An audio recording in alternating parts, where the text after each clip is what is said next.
በስም አብ ወወልድ ወመንፈስ ቅዱስ አሐዱ አምላክ ወለእግዚአብሔር አኮቴት ዘወሃበነ ንማበ እግዚእነ ኢየሱስ ክርስቶስ በትንሣኤው ሞትን በጽድቅ ኃጢአትን አሸንፈን ስለ ትንሣኤው እንድንዘምርና እንድንነጋገር ያደረሰን አባታችን አምላካችን ልዑል እግዚአብሔር ስሙ የተመሰገነ ይሁን።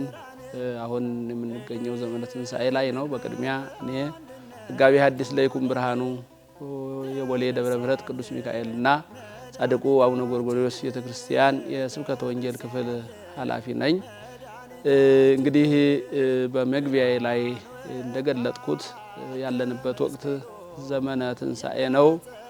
ዘመነ ትንሣኤውን በዓለ ትንሣኤውን እሁድ ሚያዝያ 12 ቀን እንደ ቅድስት ኦርቶዶክሳዊት ተዋሕዶ ቤተክርስቲያናችን ሥርዓተ አምልኮ እነሆ ከትንሣኤው ጀምሮ እስከ ዳግም ትንሣኤው ድረስ ያሉ ዕለታት በልዩ የሆነ አከባበርና ሥርዓት ትምህርት፣ ዝማሬ፣ አገልግሎት ይከበራሉ። እንግዲህ ከትንሣኤው ማግስት ጀምሮ ያሉትን ዕለታት አጠር አድርገን ለመመልከት ያህል ትንሣኤው ዕለተ እሁድ ነው። የትንሣኤው ማግስት ሰኞ ነው። ሰኞ እንደ ቅድስት ኦርቶዶክሳዊት ተዋሕዶ ቤተክርስቲያናችን ማዕዶት ይባላል። ማዕዶት ማለት አደወ ተሻገረ ይልና ማዕዶት ማለት መሻገር ነው። እንግዲህ ይህ መሻገር የምን መሻገር ስንል የነፍሳትን ከሲኦል ወደ ገነት ከባርነት ወደ ነጻነት መሻገር ማለት ነው። ሽግግሩ የተከናወነው በዕለተ ዓርብ ነው። በመስቀል ላይ እሱ አምላካችን ኢየሱስ ክርስቶስ ከ6 ሰዓት ጀምሮ እስከ 9 ሰዓት መስቀል ላይ ከተሰቀለ በኋላ አባ መሐጽን ነፍሴ ውስጥ እዴከ ቅድስት አባት ሆይ ነፍሴን አደራ ሰጠሃለሁ ብሎ ቅድስት ነፍሱን ከቅዱስ ሥጋው በስልጣኑ ከለየ በኋላ በአካለ ነፍስ ይጠብቁት ወደ ነበረ የ5500 ዘመን ፍጻሜን ይጠብቁ ወደ ነበረ ወደ ነፍሳት ሄዶ ነጻነትን ሰበከላቸው ነው የሚለው። ቅዱስ ጴጥሮስም ይህንን በሚገባ ገልጦታል። አንደኛ ጴጥሮስ ምዕራፍ 3 ቁጥር 18 ጀምረን ስናነብ በሥጋ ሞተ በመንፈስ ግን ሕያው ሆነ ይልና ወሆረ ሀበ እለ ሙቅሂታ ትነብር ነፍሶሙ 5500 ዘመናት ዲያብሎስ እስረኛ አድርጎ ወደ ነበራቸው ወደ ነፍሳት ሄደ ነጻነትንም ሰበከላቸው ይላልና ያ ሽግግሩ የተከናወነው የነጻነትን ድምጽ የሰሙት በዕለተ ዓርብ ነው። ነገር ግን ሰኞ ላይ መጥቶ መታሰቡ በዕለተ ዓርብ የሚተረከው ታሪክ ሰፊ ነው። እንግዲህ ከሐሙስ ሌሊት ጀምሮ ከተያዘባት ሌሊት ጀምሮ በመስቀል ላይ እስከዋለበት ዮሴፍና ኒቆዲሞስ ቅዱስ ሥጋውን ጠይቀው ከጲላጦስ ዘንድ ቀርበው እስካወረዱበት ያለው ወንጌላውያኑ በየምዕራፋቸው ዘግበውታል፣ ጽፈውታልና ያን ዕለት ይህን ሁሉ ታሪክ ለመተረክ ሰዓቱና ጊዜው በቂ ስላልሆነ በትንሣኤው ማግስት ከትንሣኤው በኋላ ማለት ነው ማዕዶት ተብሎ በሚታሰበው ዕለት የነፍሳት ከሲኦል ወደ ገነት ከባርነት ወደ ነጻነት መሸጋገራቸው የሚነገርበት የሚተረክበት የሚዘመርበት የሚመሰገንበት ዕለት ነው። እንግዲህ ዕለተ ሰኑይ ሰኞ ቀን ማለት ነው። በመቀጠልም በማያያዝ ማክሰኞ ዕለት ነው። ማክሰኞ ደግሞ ቶማስ ይባላል። ይህም እንግዲህ ቶማስ ከ12ቱ ሐዋርያት አንደኛው ሐዋርያ ነው። ክርስቶስ በተያዘባት ሌሊት ደቀ መዛሙርቱ እንግዲህ እረኛውን እመተዋለሁ በጎቹም ይበተናሉ ባለው ቃል ይፈጸም ዘንድ ደቀ መዛሙርቱ ተበታትነዋል እና ቶማስ እንደሄደ አልተመለሰም ነበርና አምላካችን ክርስቶስ ግን ያው ሙስና መቃብርን ድል አድርጎ ተነሳ። የተነሳው ጌታ ቅዱሳን ሐዋርያት ደቀ መዛሙርቱ በአንድነት እሁድ ማታ በዝግ ቤት ሳሉ ተገኝቶ ሰላም ለእናንተ ይሁን እንዳላቸውና እንዳበረታቸው እንዳጸናቸው ይህ ሁሉ ክንጉን ሲከናወን ግን ከ11 ደቀ መዛሙርት መካከል 12ኛው ይሁዳ ነው ወጥቷል። ከዚያ በኋላ ሐዋርያት ቁጥራቸው 11 ነው የሆነው። ከ11ዱ ደግሞ ቶማስ ዲዲሞስ የሚሉት ቶማስ አልነበረም ይላል። በዚህ አማካኝነት እንግዲህ ያው የጌታን ትንሣኤ ያዩ ደቀ መዛሙርት 10ሩ የጌታን አየነው አገኘነው ብለው የትንሣኤውን ጉዳይ ተረኩለት። በዚህን ሰዓት የለም እኔ ካላየው አላምንም፣ በእጆቼ የተቸነከሩ እጆቹን እግሮቹን የተወጋ ጎኑን ካልዳሰስኩ አላምንም የሚል ጥያቄ አንስቶ ነበረ። እንግዲህ ሐዋርያ ያምን ዘንድ ያው በሳምንቱ ጌታ እንደተገለጠላቸው ወንጌላዊ ቅዱስ ዮሐንስ በምዕራፍ 20 ከቁጥር 24 ጀምሮ ተርኮታል።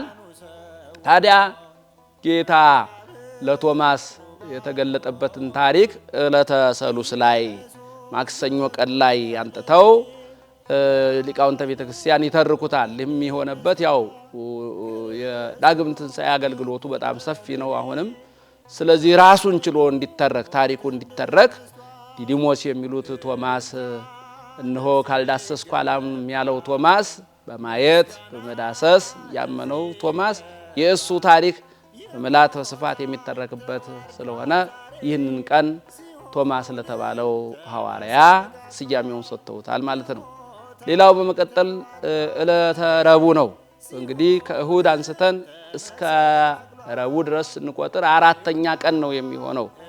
ይህን ቀን ደግሞ አልዓዛር ብለውታል እና አምላካችን ክርስቶስ የትንሣኤን ጉዳይ በምሳሌ አስተምሯል፣ በቃል አስተምሯል፣ በተግባር አሳይቷል። ትንሣኤ እንዳለ እነሳለሁም ብሏል። ለሌሎች ለነፍሳትም ትንሣኤ እንዳለ ተናግሯል እና ትንሣኤውን በተግባር ካሳየባቸው ካስተማራባቸው አንደኛው አልዓዛር ነው። በቢታንያ መንደር ይኖር የነበረ ማርያምና ማርታ የተባሉ እህቶች የነበሩት ነው። ይህ ሰው ያው የመታመሙን ጉዳይ ቀድሞ ተልኮበት ነበር ወደ ጌታ። ነገር ግን አልመጣም። በሞተ በአራተኛው ቀን ደረሰ። መቃብሩን አሳዩኝ አለ። ከዚያ በኋላ በመቃብሩ ላይ እንግዲህ ያው አልዓዛር ናውጣ ብሎ ለሕይወት ጠርቶት ወጥቶ በሉት ፍቱትና ይሄድ አለ። መግነዙ ተፈታ፣ ቆሞ ሄደ ነው የሚለው። እንግዲህ ከሞተ በኋላ በአራተኛው ቀን የተነሳ ማለት ነውና ከትንሣኤው በኋላ በአራተኛው ቀን አልዓዛር በአራት ቀን ሞቶ የተነሳው አልዓዛር የሚታሰብበት ትንሣኤ በተግባር ክርስቶስ ያስተማረበት ለማለት ነውና አልዓዛር ይታሰባል። ሌላው አምስተኛው ቀን ሐሙስ ነው። እነም አባቶቻችን አዳም ሐሙስ ብለው ይገልጡታል። ያው የክርስቶስ በዕለተ ዓርብ በመልዕልተ መስቀል ተሰቅሎ የማዳን ጉዳይ በቅድሚያ በመጀመሪያ ደረጃ የተነገረው ለአባታችን ለአዳም ነው። ከበደለ በኋላ አዳም ያው ከኤዶም ገነት ወጣ፣ አዘነ፣ ተከዘ ነው የሚለው። እንደ አቅሙ መስዋዕት አቅርቦ ነበር። የለም ዓለም የሚድነው በአንተ መስዋዕት ሳይሆን ከልጅ ልጅህ ተወልጄ በሜዳህ ተመላለሼ በመስቀል ተሰቅዬ አድንሃለሁ። 5 ቀን ተኩል ሲፈጸም ማለት ነው። 5500 ዘመን ሲፈጸም ማለት ነው። እንግዲህ ከትንሣኤው ጀምረን እስከ ዕለተ ሐሙስ ስንቆጥር 5 ቀን ይሆናልና ያንን የ5500 ዘመን ፍጻሜ ሲያገኝ የሰው ልጅ መዳኑን አበኩልና አዳም የሁላችን አባት አዳም ቀድሞ በጥንተ ተፈጥሮ በእግዚአብሔር እጅ የተፈጠረው እግዚአብሔር መልክ የተፈጠረው አዳም ዳግመኛ በሐዲስ ተፈጥሮ መፈጠሩን የሚያነሳና የሚያወሳ ስብሐተ እግዚአብሔር እየተነሳ ይደርሳል ማለት ነው። ዕለቱም አዳም ሐሙስ ተብሎ ቤተክርስቲያናችን ይዘከራል፣ ይታሰባል። ሌላው ዕለተ ዓርብ ነው። ዕለተ ዓርብ እንግዲህ ለስቅለተ ዓርብ ሳምንቱ ነው የሚሆነው። ይህም ቀን ቤተክርስቲያን ተብሎ ይጠራል። አምላካችን ክርስቶስ በመስቀል ላይ ለምን ዋለ? በመስቀል ላይ ለምን ተሰቀለ? ለምን የሾህ አክሊል ደፋ? የሚለውን ነገር ስንመለከት ስለ ቤተ ክርስቲያን ነው። በተለይ ቅዱስ ያሬድ ኢትዮጵያዊ ቅዱስ ያሬድ ዘበእንቲአሃ ለቤተ ክርስቲያን ይላል። በተለይ በጥንተ ስቅለቱ መጋቢት 27 ቀን በሚከበረው በበዓሉ ዋዜማ ላይ ባለው ስብሐተ እግዚአብሔር ዜማ ላይ ዘበእንቲአሃ ለቤተ ክርስቲያን ተጸፋይከ በውስተ አውድ ከመ ትቀድሳ በደምከ ክቡር፣ እነሆ በከበረ ደም ቤተ ክርስቲያንን ትቀድሳ ዘንድ ስለ ቤተ ክርስቲያን ብለህ በአደባባይ በጥፊት ተመታ በማለት የሾህ አክሊል መድፋቱን መረራ ሐሞቱን መቀበሉን በአጠቃላይ ሕማማተ መስቀል የሚባሉትን ነገሮች መቀበሉን ያነሳል ያወሳል። ይሄ ስለማን ሆነ ስንል ስለ ቤተ ክርስቲያን ነውና ይሄም እነሆ በዕለተ ዓርብ የተፈጸመውን ዳግመኛ በሳምንቱ በዕለተ ዓርብ በማንሳት በማውሳት የሚተረክበት ዕለት ስለሆነ ቤተ ክርስቲያን ተብሎ ይታሰባል፣ ይገለጣል፣ ይነገራል ማለት ነው። ሌላው ለተቀዳሚት ነው። ለተቀዳሚት አንስት ተብሎ ነው የሚታሰበው። ይህም አምላካችን ክርስቶስ በመዋዕለ ሥጋዌ በመዋዕለ ትምህርቱ ይከተሉት ከነበሩት ሴቶች መካከል ቅዱሳት አንስት የሚባሉ አሉ። 36 ቅዱሳት አንስት በአጠቃላይ ጌታን ይከተሉ የነበሩ 120 ቤተሰብ ነው። ከ120 ቤተሰብ መካከል 36ቱ ቅዱሳት አንስት ናቸው። እነዚህ በተለይ እንግዲህ ለወንጌሉ አገልግሎት መፋጠን የየራሳቸውን ድርሻ የተወጡ ቅዱሳት አንስት ከእናቶች ወገን የተለዩ የተመረጡ እናቶች ናቸው። እነዚህ እናቶች እንግዲህ አምላካችን የኢየሱስ ክርስቶስ ፍቅሩ አገብሯቸው የተለያየ በሽታ የነበረባቸውና ከዚያ በሽታቸው አምላካችን ክርስቶስ የጠራቸው ያላቀቃቸው ነፃ ያወጣቸው ናቸው። ለማርያም መግደላዊት ስንመለከት 7 አጋንንት ይወጣላት ሴት ናት። ሌሎችንም ሴቶች ስንመለከት ከተለያየ ገቢረ ኃጢአት የተጠሩ ወደ ቅድስና የተጠሩ ናቸው። የቅድስናውን ጥሪ በማክበራቸው ቅዱሳት አንስት ይባላሉ እና የጌታ ፍቅሩ አገብሯቸው በዕለተ ዓርብ ደረታቸውን እየደቁ ይከተሉት እንደነበረ ወንጌላዊ ቅዱስ ሉቃስ በወንጌሉ ላይ ያስቀምጦታል። እንደውም ሲያለቅሱ እናንተ የኢየሩሳሌም ሴቶች ሆይ ስለምን ታለቅሳላችሁ? ለራሳችሁ አልቅሱ ብሏቸዋል። እስከ መስቀሉ ድረስ ተከትለዋል። ከዚያ በኋላ የተቀበረበትንም አይተዋል። እነዚህ የተቀበረበትን ያዩ ቅዱሳት አንስት እንግዲህ የጌታ ፍቅር አላስተኛቸውም እና ገስግሰው በማለዳ ሄደው እንዘ አዲ ጽልመት ነው የሚለው ገና ጨለማ ሳለ ሳይነጋ ግርማ ሌሊቱ ሳያስፈራቸው የአይሁድ ማስፈራራት ሳያስፈራቸው ሌሊት ገስግሰው መቃብሩ ላይ የተገኙ ቅዱሳት አንስት ናቸው። የጌታ ፍጹም ፍቅር በልቡናቸው ያደረና ያለ። ስለዚህ ይህ ዕለት በእነዚህ ቅዱሳት አንስት ተሰይሞ ይታሰባል፣ ይነገራል፣ ፍቅራቸው ይገለጣል፣ በመቃብሩ ላይ መገኘታቸው ይገለጣልና ለነዚህ ቅዱሳት አንስት የተሰጠ ስያሜ ነው። አንስት ተብሎ ይታሰባል ማለት ነው። እንግዲህ ከዚህ ቀጥሎ ያለው የትንሣኤው ሳምንት ዳግም ትንሣኤ ነው። ለዳግም ትንሣኤው እንኳን አደረሰን፣ እንኳን አደረሳችሁ። የዳግም ትንሣኤን ታሪክ በዚሁ አያይዘን እንመለከተዋለን እና ዳግም ትንሣኤ ማለት ስያሜውን ስንመለከት ዳግም መነሳት ማለት ነው። ምናልባት ዳግም ትንሣኤ ብለን ስናነሳ ክርስቶስ በዕለተ እሑድ በታላቅ ኃይልና ስልጣን የተነሳው ጌታ ዳግመኛ ወደ መቃብር ተመልሶ ገብቶ ተነሳ ማለት ሳይሆን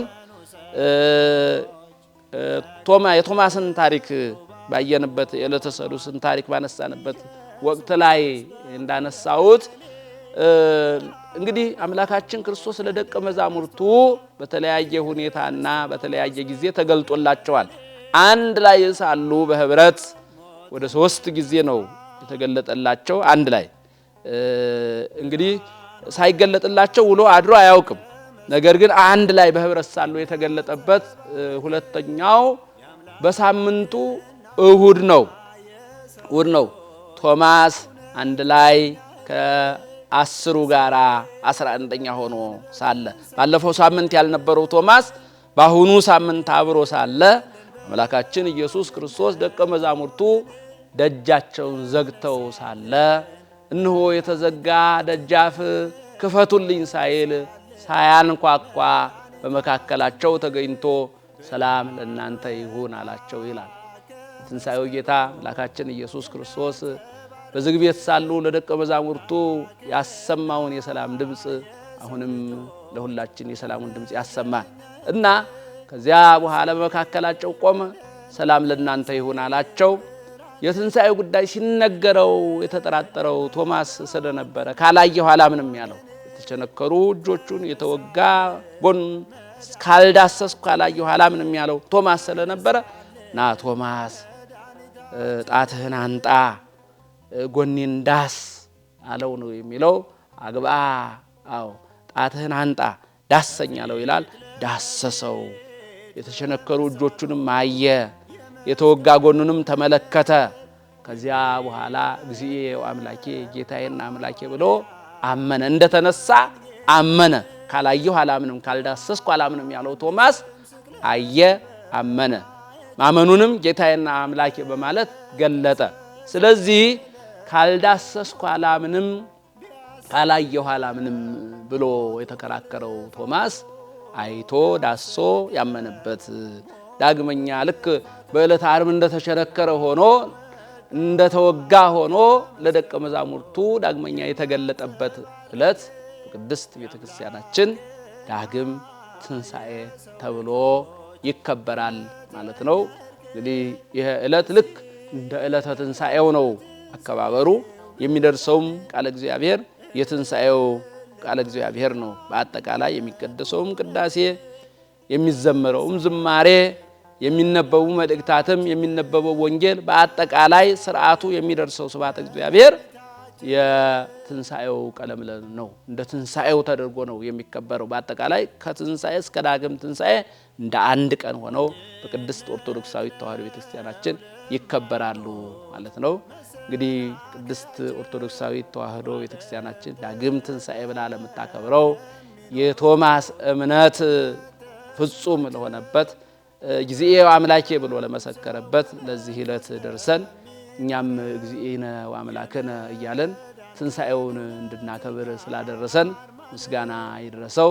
ያመንክ እንጂ ያላመንክ አትሁን ተብሎ ተጠራጣሪ አትሁን ተብሎ የተነገረበት ዕለት ነው ይሄ ዕለትና ዳግመኛ ልክ በዕለተ እሁድ እንደተነሳ ሆኖ ለደቀ መዛሙርቱ የተገለጠበት ዕለት ስለሆነ ዳግም ትንሣኤ ተብሎ ይከበራል። እልል እንበል በአንድነት ሆነን ተነሳልን መድኃኒታችን ተነሳልን መድኃኒታችን